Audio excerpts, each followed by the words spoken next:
Selamat pagi saudara-saudara yang dikasihi Tuhan. Jumpa lagi dalam renungan pagi GPD Bethesda Makassar.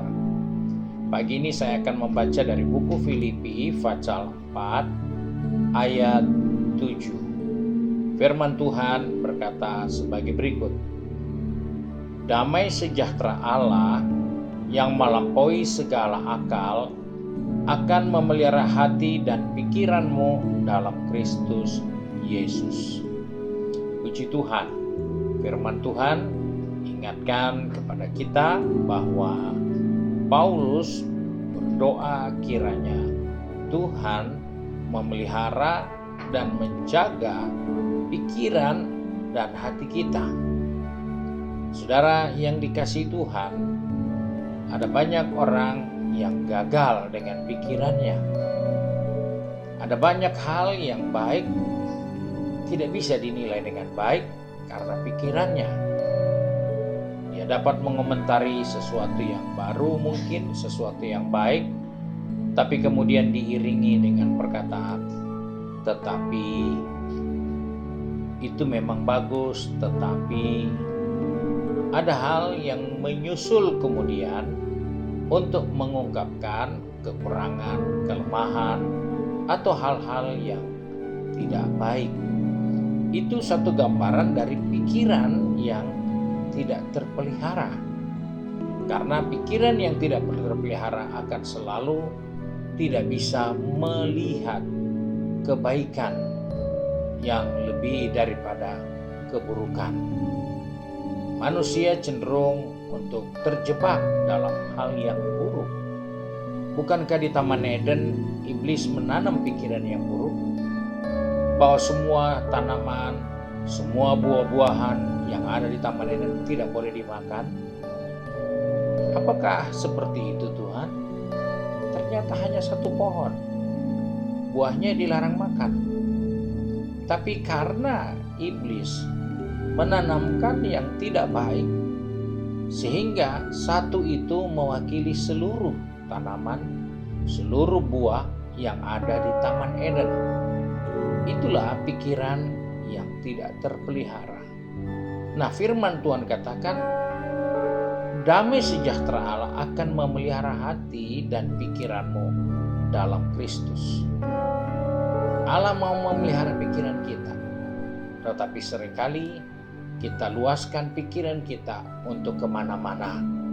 Mendengar sesuatu, pikiran langsung menilai. Kita tidak perlu sampai seperti itu, karena pikiran yang tidak terkendali akan membahayakan kita.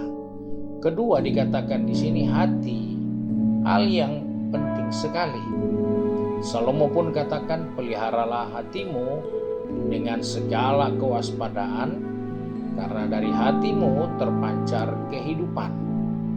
Hati yang harus terpelihara, hati yang harus dijaga, karena disitulah sumber kehidupan bagi manusia. Nah, saudara-saudara yang dikasihi Tuhan, firman Tuhan katakan hati dan pikiran kita selalu mau dipelihara Tuhan.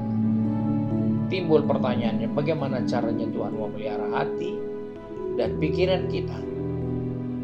Tidak ada cara lain selain kita membaca dan merenungkan firman Tuhan. Itulah cara respon kita dari pemeliharaan Tuhan terhadap hati dan pikiran kita. Jika kita tidak membaca dan merenungkan, maka hati dan pikiran kita tidak terjaga, selalu mengarah kepada hal-hal yang tidak benar, selalu akan mengarahkan kita kepada hal-hal yang buruk. Sebab itu Paulus pun katakan, kalau melihat dari sisi manusiawi, siapa sih yang tidak punya kekurangan? Tapi Paulus yang ada di dalam Kristus, dia katakan, aku tidak menilai kamu menurut ukuran manusia, tapi aku menilai kamu menurut Kristus yang ada di dalam kamu. Itu adalah satu tindakan, satu respon dari orang yang hati dan pikirannya terpelihara. Sebab itu, serahkanlah hati dan pikiranmu kepada Tuhan hari ini. Kiranya Tuhan memelihara kita, jauhkan kita dari hal-hal yang merugikan kita. Ketika pikiran kita mengganggu kita, maka kita akan menjadi orang yang susah dengan pikiran ini. Ada banyak orang penyakitnya tidak parah, tapi pikirannya parah, membuat penyakit yang tidak parah itu membawa orang itu kepada kematian. Karena pikiran, karena hati yang tidak terjaga. Mari kita satu dalam doa. Kembali pagi ini kami datang kepada Bapa di surga dengan mengucap syukur. Karena Engkau Bapa yang baik, yang memelihara hati dan pikiran kami. Sebab itu kami serahkan seluruh kehidupan ini dalam tangan-Mu.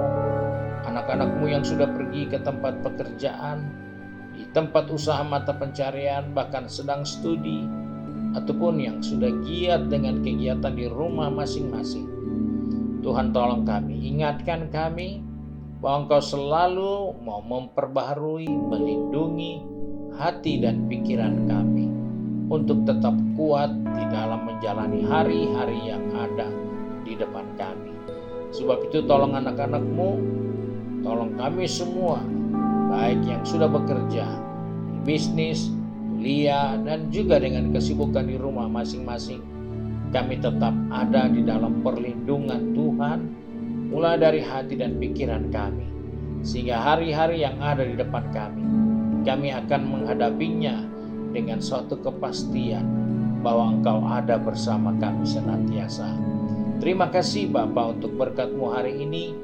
Kami bersyukur dan berdoa di dalam nama Tuhan Yesus Kristus, Juru Selamat kami, Majikan yang baik dan setia. Haleluya. Amin. Puji Tuhan. Selamat pagi, Tuhan Yesus memberkati kita.